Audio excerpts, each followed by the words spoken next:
Hey Jake, what's the best kept secret about the play kits by Lovevery? That's tough. There's so many to choose from. Will you show me some? Yeah.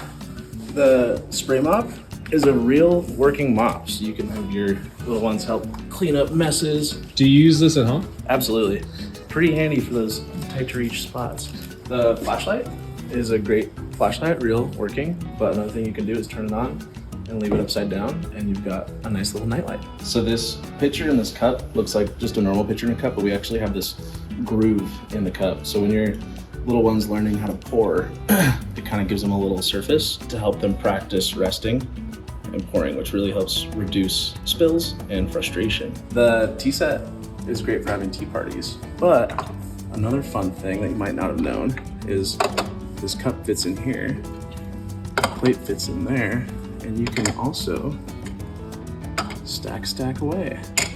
This color theory puzzle is just absolutely beautiful, and it's a fun puzzle to do with your kiddos, and it also just looks great on a coffee table. Coffee table decoration. Absolutely. So the sensor links are great for hanging up on your stroller or on the play gym, but they're also great to take on the go. You can hook them up pretty much anywhere. Awesome for in your car, on the plane. The little bunnies here you can take and use with our tea set. Have yourself a nice little tea party. That's freaking cute.